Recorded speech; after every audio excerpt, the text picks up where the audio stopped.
আসসালামু আলাইকুম, welcome to Sharmili kitchen.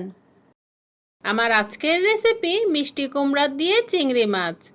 মিষ্টি কুমড়া দিয়ে চিংড়ি মাছ রান্না হতে খুব একটা কিন্তু বেশি সময়ের প্রয়োজন হয় না, কারণ মিষ্টি কুমড়া এবং চিংড়ি মাছ দুটোই খুব কম সময়ে রান্না হয়ে যায়।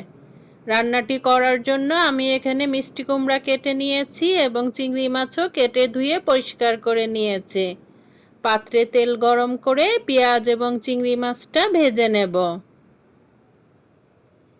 এই যে আমি পাত্রে তেল গরম করে নিয়েছি, দিয়ে দিলাম পেঁয়াজ, দিয়ে দিচ্ছি চিংড়ি মাছ।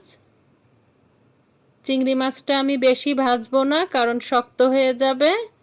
দিয়ে আমি পরিমাণ মতো লবণ, হলুদের গুঁড়া, মরিচের গুঁড়া, আদা রসুন বাটা এবং কাঁচা জিরা বাটা দিয়ে মশলাটা ভালোভাবে কষিয়ে নেব।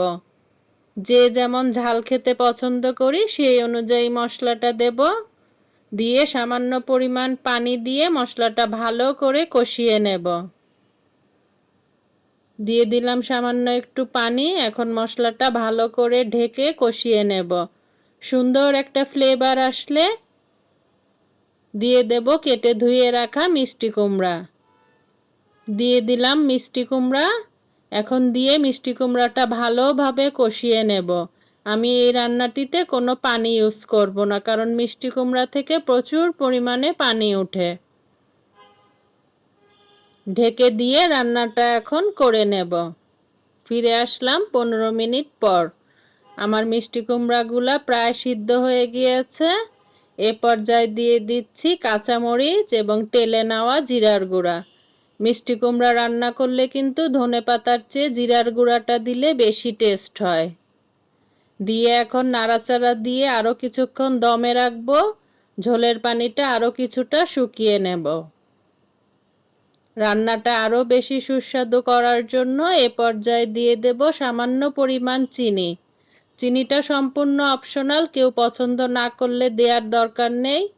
তবে মিষ্টি কুমড়ার তরকারিতে সামান্য পরিমাণ চিনি দিলে রান্নার স্বাদটা দ্বিগুণ বেড়ে যায়। দিয়ে দিলাম সামান্য একটু চিনি। লবণটা অবশ্যই চেক করে নেব।